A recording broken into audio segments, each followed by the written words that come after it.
O programa a seguir tem classificação indicativa livre.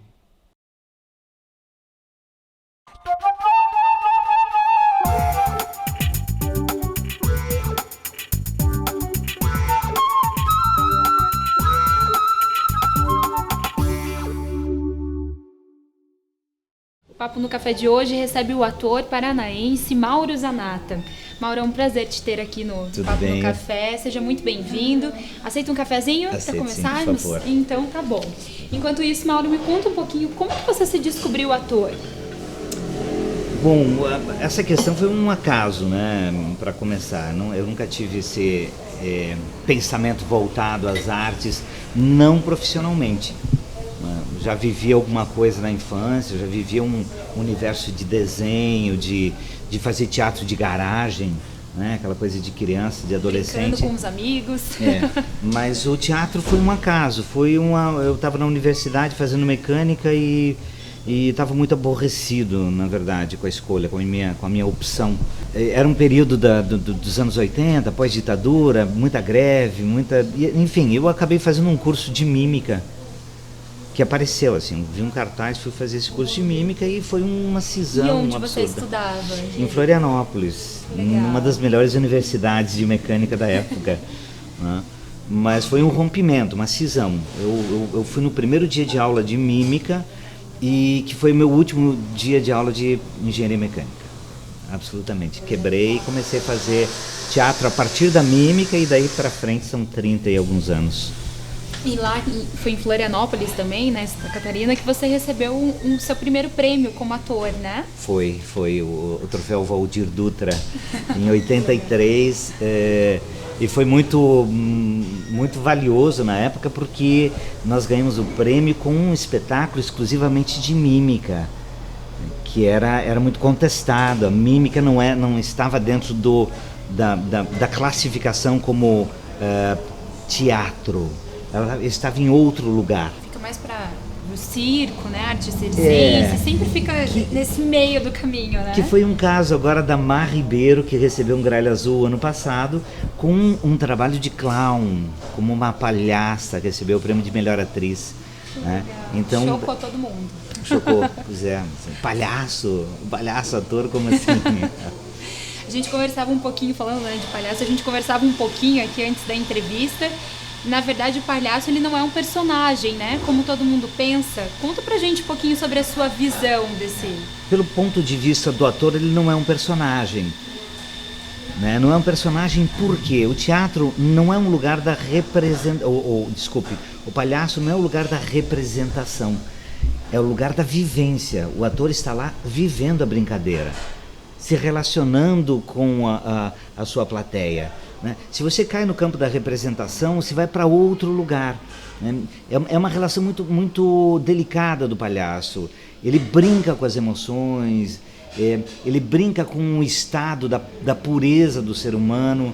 Então não tem como você ir para a representação. É claro que depois um ator que entra nesse universo do palhaço, do clown, e que tem essa capacidade de se aproximar da alma humana, quando ele sai para representar, ele traz um material muito vivo, muito potente.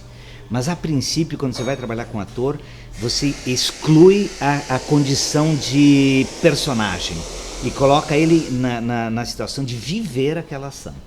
Bacana. É uma forma de se redescobrir, então? É um caminho muito interessante, sim. Porque com um palhaço não tem como ter um jogo falso. Sabe? Se você não estiver brincando com você, se você estiver no lugar de representação, que é um lugar do nosso cotidiano também, nosso cotidiano é muito representativo, né? Você não consegue chegar. Então, quando você vai mergulhar no palhaço, passa por um processo terapêutico muito forte. Né? Você mexe com muitas coisas tuas. É muito difícil de você expor a tua alma de maneira simples, poética, simplificada. Né? Então é claro que te exige um retorno ao teu núcleo pessoal muito forte, né? Muito dolorido às vezes. né? Reconhecer o teu fracasso pessoal, a tua história de vida, de luta, de dores, de tristezas, né? Então a busca do palhaço é uma busca muito profunda, apesar do resultado que a gente vê lá depois. O cara está fazendo todo mundo rir a princípio, mas assim, para ele fazer isso é porque ele aprendeu a rir do universo dele pessoal. Então, é claro que é uma busca profunda desse universo dele, né? A gente olhando de fora dá uma impressão que é simplesmente uma pessoa que está lá fazendo piada de tudo para todo mundo rir, não dá a entender que tem todo esse trabalho, todo esse jogo, né? Toda essa trajetória, né? Muito bonito. Você estudou, inclusive, psicologia corporal, né? Ela influencia nesse trabalho com os clowns? Ela influencia profundamente, né? Trabalhar com atores, fazer com que eles consigam construir uma trajetória pessoal, é muito delicado, muito delicado. As pressões que você sofre nesse momento são muito grandes, então tem muita gente que embota, vai para dentro, se recolhe, não quer enfrentar aquilo. Poxa, é quase uma terapia, então. Isso acaba se retirando, você acaba perdendo algumas pessoas que são umas pérolas, mas porque naquele momento da pressão ele não conseguiu superar, né? Ele não conseguiu dar aquele passo. Então a corporal, o processo terapêutico faz com que você consiga ter uma atenção maior nas pessoas, ter um olhar mais delicado, né? Sentir onde dá para pressionar, onde você tem que recuar, você tem que acolher essa figura, permitir que ele tenha um tempo pessoal, individual de crescimento que é diferente de cada pessoa. Então a corporal me ajudou muito nesse sentido, sim. Mas ela foi uma consequência e um retorno. Eu comecei a buscar um caminho muito intuitivo. Chegou um determinado momento em que eu tinha que buscar um lugar que me desse uma estruturação e um entendimento do que eu estava procurando. Acabei encontrando a corporal. E lá eu vi que o meu trabalho tinha todo um arcabouço, toda uma estrutura montada. E eu fui para lá e aí voltei para o meu trabalho com muito mais riqueza, né? Como que você chegou na interpretação de clown? Puxa vida... talvez tenha sido primeiro pelo início, pela linguagem da mímica, né, que tem uma proximidade já.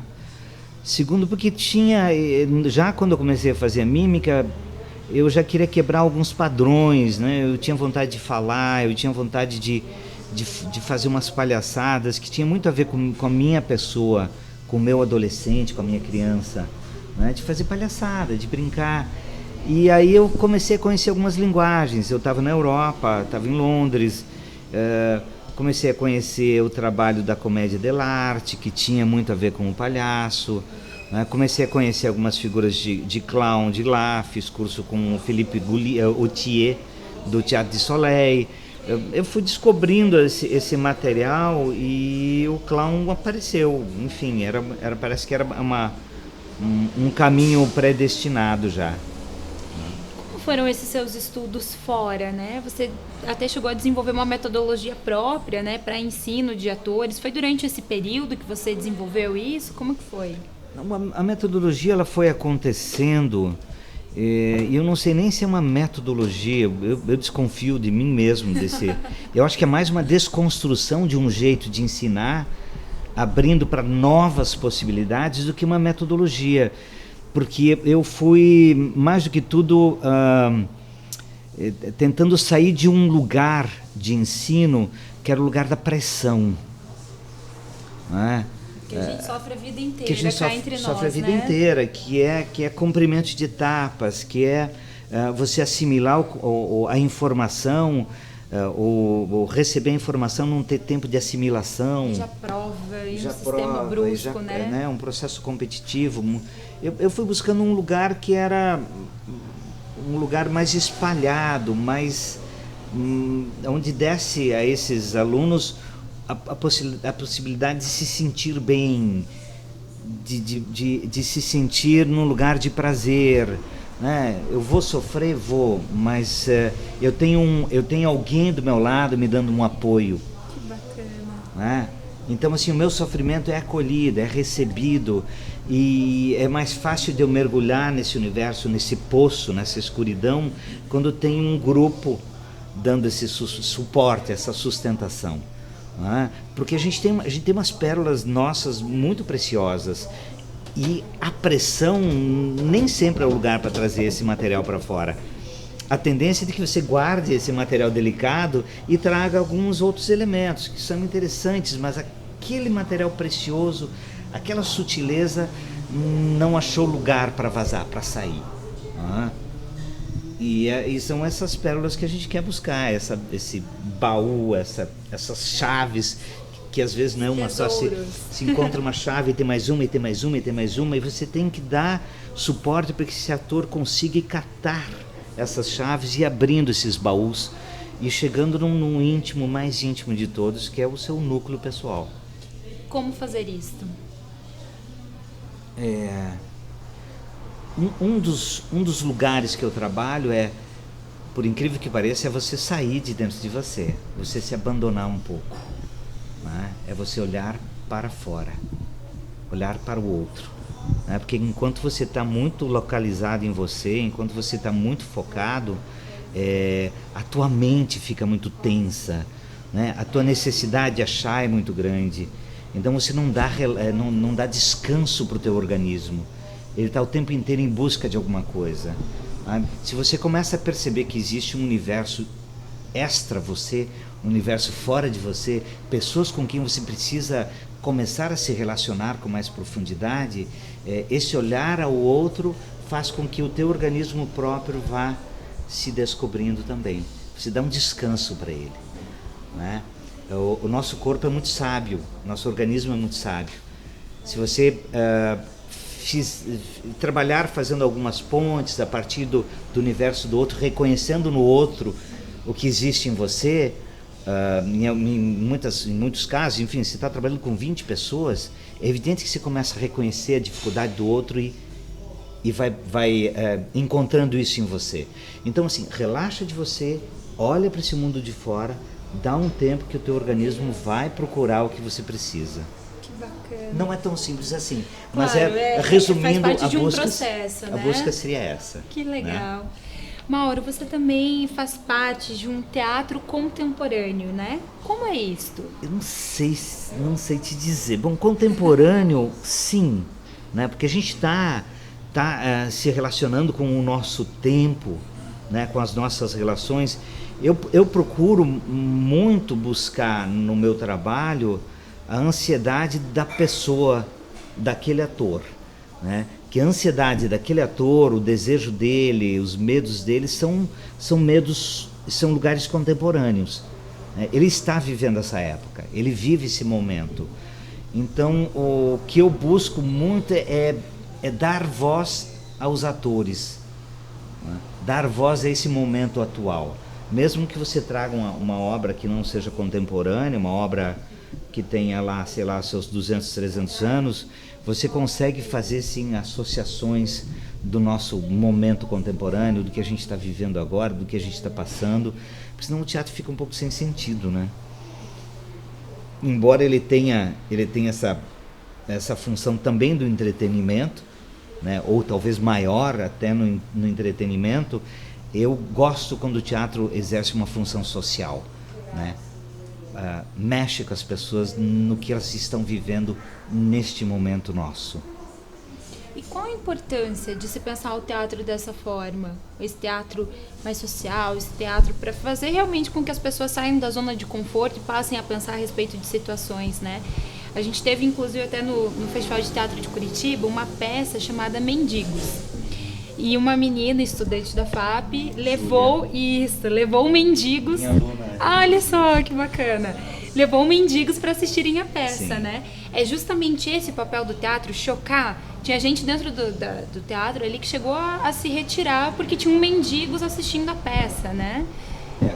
Talvez não seja a função, mas acaba por tabela, acaba chocando, né? Uma vez que você começa a buscar a alma humana, e a alma humana não está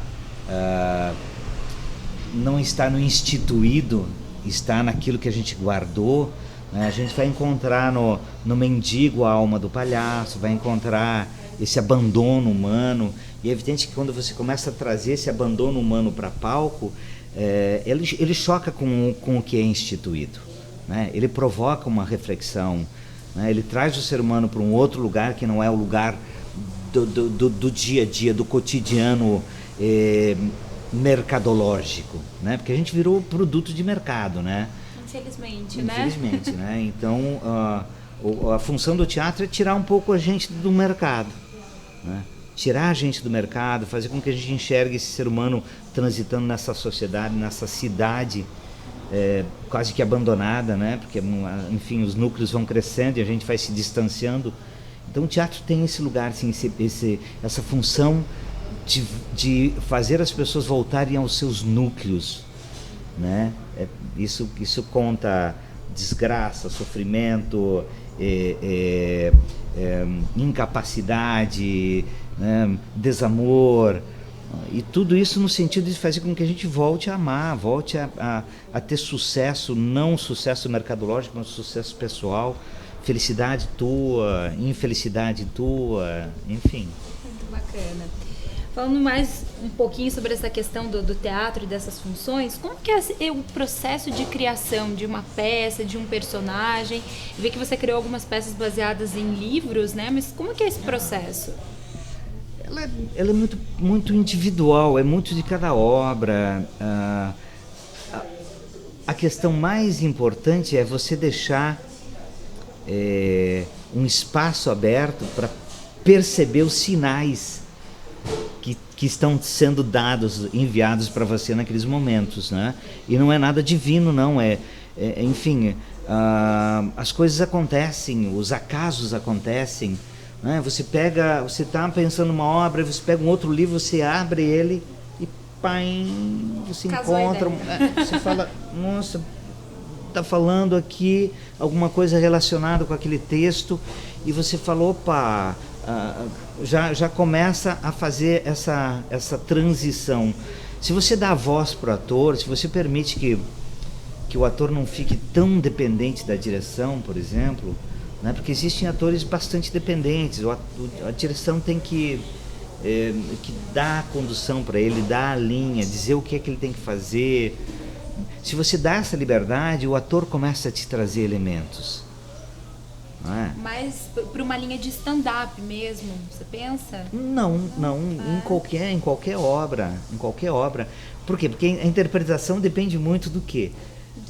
Do ator, da pessoa, né? Da história de vida dele, da história de vida do diretor. Então, se eu pego uma obra, né, a minha interpretação vai ser o material escrito por aquele autor, em contato com a minha história de vida, com a história de vida desses atores.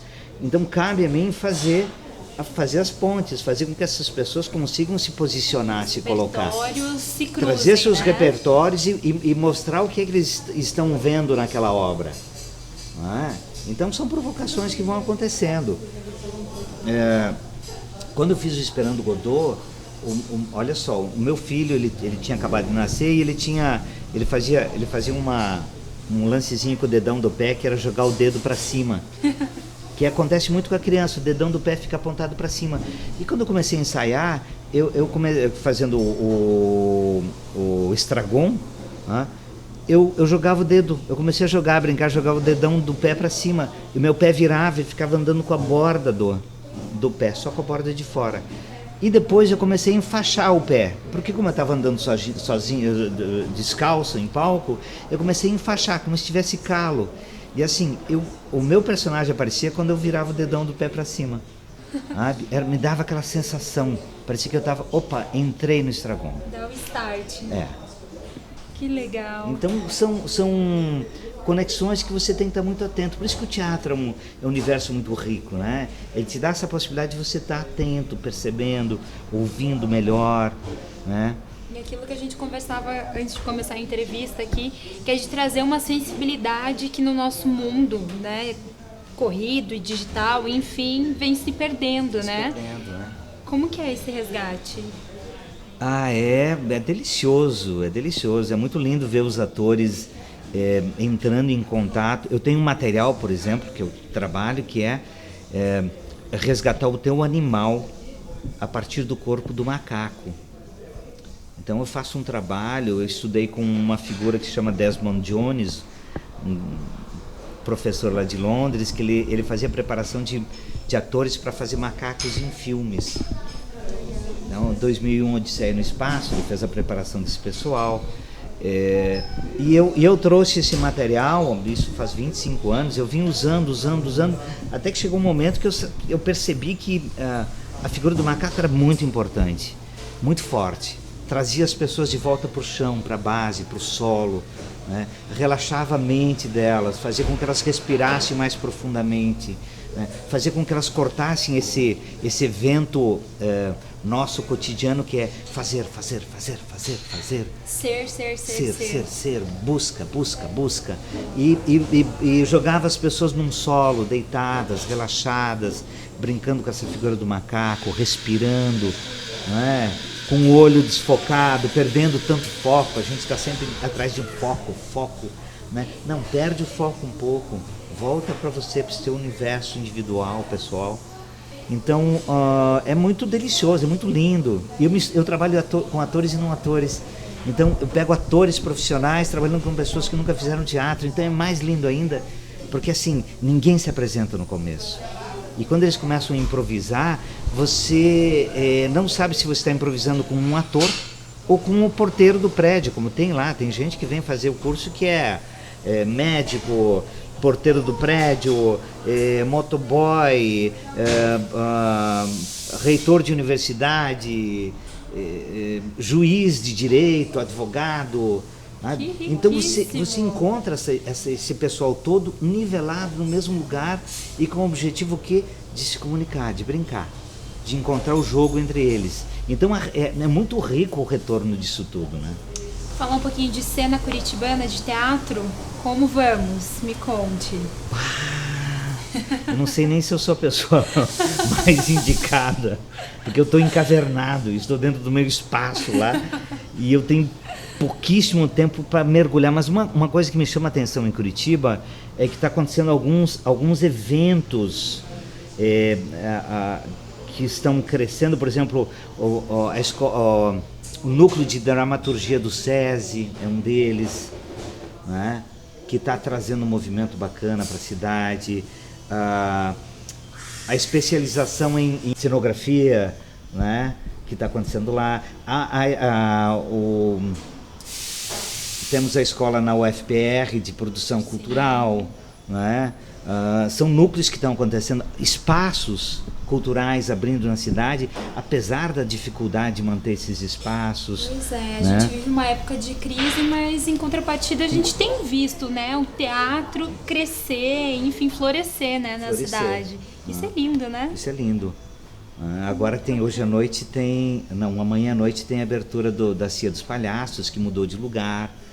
Então, enfim, parece que a arte não está se abatendo, muito pelo contrário, ela continua fomentando a cidade, se fomentando na cidade. Qual é a tua inspiração, Mauro, para continuar nesse mundo artístico e com os clowns? Olha, a minha grande inspiração é o meu filho. Ele tem 7 anos e o universo dele, pessoal, é extremamente rico, vivo. Ele me incentiva, ele me dá força, ele me faz mergulhar em ambientes de sensibilidade muito profundos, sabe? Então a grande inspiração da minha vida é ele, no momento. Eu posso dizer que ele me segura muitas ondas, né? Na sequência disso vem o resultado que eu adquiro com os alunos. Isso me dá uma luz muito grande, assim, porque eu vejo que a gente encontra improvisações dentro da sala de aula que eu não consigo enxergar em palco, né? Com uma espontaneidade fantástica, com um lugar, com uma humanidade muito grande. Isso me dá uma mexida muito grande, isso me mantém vivo, né? Porque tem horas que dá uma vontade, sim, de largar tudo, botar uma mochila nas costas e dar uma vazada, viu? Porque É um processo Artista no cavernoso, Brasil, cavernoso. Não é fácil, né? Não é fácil. Conta pra gente, Mauro, pra encerrar, o que vem por aí? O que tem de peça nova vindo? Quais são os seus projetos para o futuro? Eu tenho um trabalho que eu estou fazendo agora, que é um trabalho, uma produção independente com a Laís Mann, que a gente faz um casal às avessas, é o avesso do avesso, um casal que está se separando depois de 30 anos de casado, e eu faço um homem vestido de mulher, ela faz uma mulher vestida de homem, e com alguns elementos distorcidos na relação, que a gente estreia agora em julho. Tem uma palestra minha que fala sobre o jogo, que é um dos pontos que eu trabalho muito com as pessoas, que é o resgatar o jogo, né? Como a gente está jogando no nosso cotidiano, na nossa vida, onde eu venho do futebol para o entendimento do nosso jogo cotidiano. Essas são as duas obras que a gente está focando. E tem alguns projetos, um deles é escrever esse livro que fala sobre esse não método, mas esse jeito de olhar o ator. A desconstrução do ator, né? Isso, a desconstrução do método, Olha aí. né? Para que as pessoas possam buscar o seu próprio método de trabalho. Essas são talvez as três obras do momento, além de dar conta do espaço, né? Que é o espaço excêntrico, que a gente está numa luta para mantê-lo e fazer com que ele nos dê um pouco de suporte também. Tá certo. Mauro, muito obrigada, viu, pela sua presença aqui no Papo no Café. Foi uma delícia bater esse papo e saber um pouquinho mais sobre teatro, viu? Muito e vida obrigado. longa aos clowns. Vida longa a todos nós. Isso aí, Obrigado. Obrigada.